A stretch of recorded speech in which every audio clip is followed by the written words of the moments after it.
नजर नजर में बसना कमाल नहीं, नवज नवज में बसना कमाल है। बुलंदियों पर पहुंचना कमाल नहीं, बुलंदियों पर ठहरना कमाल है। राम राम साथियों, मैं गौरव अग्रवाल स्वागत करता हूं आपका अपने रामचरण एडुकेयर यूट्यूब चैनल पे। और इस चैनल के माध्यम से आप लोग टैली का पूरा कोर्स कर सकते हैं, वो भी बेसिक से एडवांस लेवल का। और यदि आपने अभी तक हमारे यूट्यूब चैनल को सब्सक्राइब नहीं किया है तो फटाफट सब्सक्राइब कर दीजिए और दोस्तों के साथ शेयर भी कीजिए। तो पिछली क्लास में हमने क्या सीखा था, एक बार मैं रिपीट कर दे रहा हूं, फिर उसके बाद आज की क्लास हम लोग शुरू करेंगे। हाउ टू डाउनलोड टैली, यानी कि टैली सॉफ्टवेयर को डाउनलोड कैसे किया जाता है और फिर टैली सॉफ्टवेयर को इंस्टॉल कैसे किया जाता है। ये दो टॉपिक हमने पिछली क्लास में सीखे थे, जिनके मैंने लिंक डिस्क्रिप्शन में दिए ताकि आप वहां क्लिक करके पिछली वीडियो भी देख सकते हैं। और यदि आप टैली प्राइम में प्रयोग होने वाले सभी वाउचर्स को डिटेल में जानना चाहते हैं, सीखना चाहते हैं, तो यह पुस्तक आपके लिए है, जो अमेजन पर उपलब्ध है, या फिर आप मेरे व्हाट्सएप नंबर पर कॉल या मैसेज करके भी ये पुस्तक प्राप्त कर सकते हैं। तो आज की क्लास हम शुरू कर रहे हैं। तो आज की क्लास में हम क्या सीखेंगे, अकाउंटिंग टर्मिनोलॉजी, यानी कि अकाउंटिंग में प्रयोग होने वाले शब्दों के बारे में हम पढ़ेंगे। अकाउंटिंग क्या होता है, आपको मैंने शुरू में बताया था कि व्यापार में होने वाले लेन देन का हिसाब लिखना अकाउंटिंग कहलाता है। तो यदि आप व्यापार में हिसाब को लिखते हो तो इसका मतलब आप क्या कर रहे हो, अकाउंटिंग। अकाउंटिंग दो प्रकार की आपको बताई थी, एक बताई थी आपको मैनुअल अकाउंटिंग और एक आपको बताई थी कंप्यूटराइज्ड अकाउंटिंग। यदि आप व्यापार का हिसाब नोटबुक में लिखते हो तो इसका मतलब आप मैनुअल अकाउंटिंग कर रहे हो, और यदि आप व्यापार का हिसाब कंप्यूटर में लिखते हो तो इसका मतलब कंप्यूटराइज्ड अकाउंटिंग कर रहे हो। और कंप्यूटराइज्ड अकाउंटिंग के लिए हमें किसी सॉफ्टवेयर की जरूरत है, और जो सॉफ्टवेयर हम सीखेंगे उसका नाम है टैली प्राइम।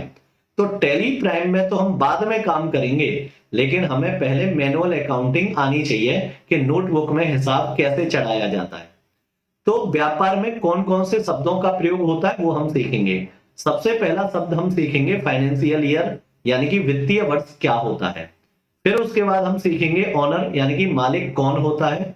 फिर उसके बाद हम जानेंगे कैपिटल, यानी कि पूंजी क्या होती है। और फिर उसके बाद आज की क्लास में हम सीखेंगे ड्राइंग, यानी कि आहरण क्या होता है। और ये चारों टॉपिक हम एनिमेशन की मदद से सीखेंगे और आपको बहुत अच्छा लगेगा ये टॉपिक समझने में। तो चलिए शुरुआत करते हैं। तो फाइनेंशियल ईयर, इसको फिस्कल ईयर भी कहते हैं।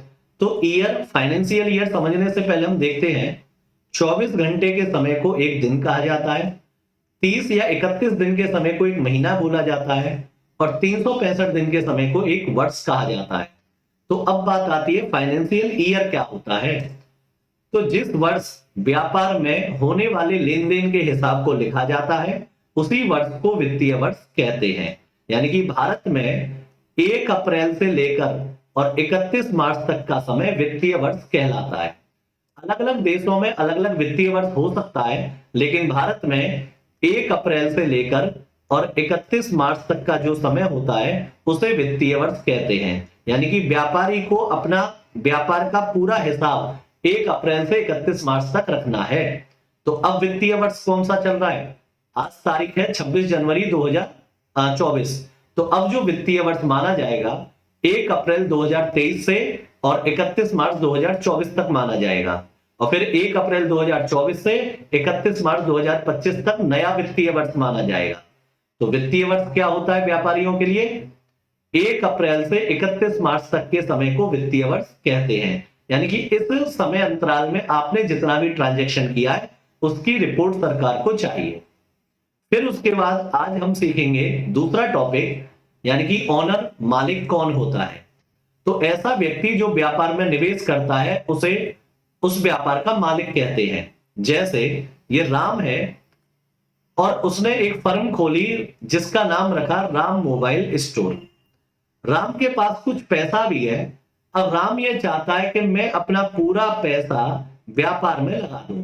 तो राम ने क्या किया, उसके पास जितना भी पैसा था वो व्यापार में लगा दिया। तो व्यापार में पैसा लगाया किसने, राम ने। तो राम इस व्यापार का कौन कहलाएगा, ऑनर, यानी कि मालिक कहलाएगा। ठीक है। उसके बाद अगला टॉपिक हम सीखेंगे कैपिटल क्या होता है, यानी कि पूंजी क्या होती है। तो व्यापार में मालिक द्वारा किसी भी प्रकार की संपत्ति का निवेश उस व्यापार की पूंजी कहलाता है। जैसे ये राम है और राम के पास 5 लाख रुपया कैश है और राम के बैंक में भी कुछ पैसा पड़ा हुआ है, मान के चलिए 3 लाख। अब राम क्या चाहता है कि मेरे पास 5 लाख तो नगद है ही और 3 लाख मेरे खाते में पड़े हैं, और क्यों ना मैं कोई व्यापार शुरू करूं। तो उसने एक व्यापार शुरू किया जिसका नाम रखा राम मोबाइल स्टोर। अब राम ने क्या किया, वो 5 लाख रुपया और 3 लाख रुपया राम मोबाइल स्टोर में जमा कर दिया। तो फर्म के पास क्या आया, फर्म के पास जो कुछ आया उसी को कैपिटल कहते हैं। वो आया किससे, राम से। राम इस फर्म का कौन है, ऑनर है, मालिक है, और मालिक जो कुछ भी संपत्ति व्यापार में जमा करेगा वो संपत्ति व्यापार की पूंजी कहलाएगा। तो व्यापार में पूंजी टोटल कितनी आई, 8 लाख रुपए। 8 लाख रुपए कैसे आई, 5 लाख रुपए तो कैश में आया और 3 लाख रुपए का चेक।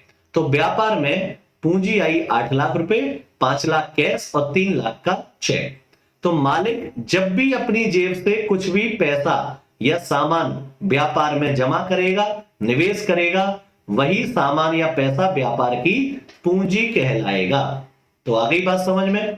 उसके बाद बात करते हैं ड्राइंग क्या होता है, यानी कि व्यक्तिगत प्रयोग के लिए मालिक द्वारा व्यापार से किसी भी प्रकार की संपत्ति की निकासी करना ड्राइंग यानी कि आहरण कहलाता है। जैसे अभी हमने एक एग्जाम्पल देखा था कि राम मोबाइल स्टोर है और इसका मालिक कौन है, राम।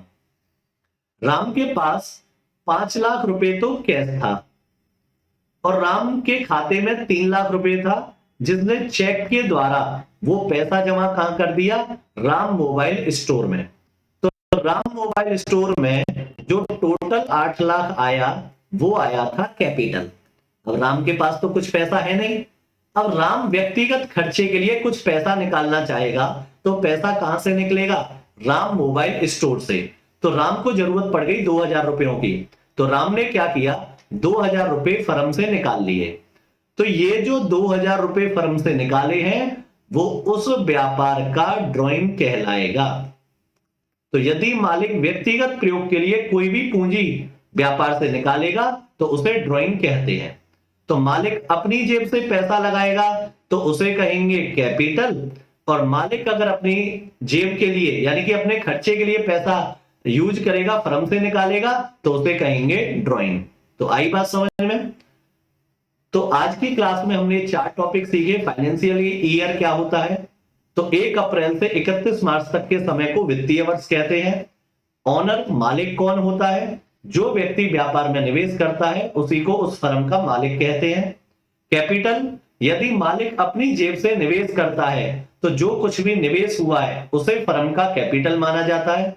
और मालिक व्यक्तिगत प्रयोग के लिए फर्म से कुछ भी निकालता है तो उसे उस फर्म का ड्राइंग यानी कि आहरण कहते हैं। तो आज की क्लास में हमने 4 टॉपिक पढ़े। आपको कैसे लगे, इस वीडियो को लाइक भी कीजिए, कमेंट करके हमें बताइए, सब्सक्राइब भी कीजिए और दोस्तों के साथ शेयर भी कीजिए। और इसी के साथ आज की क्लास हम यहीं रोकेंगे। ऐसे ही थोड़े थोड़े टॉपिक हम डेली पढ़ते जाएंगे ताकि आपको बर्डन भी ना लगे और अकाउंटिंग सीखना बहुत आसान लगे। तो आज की क्लास आपको कैसी लगी कमेंट फटाफट करिए। और जय हिंद, जय भारत।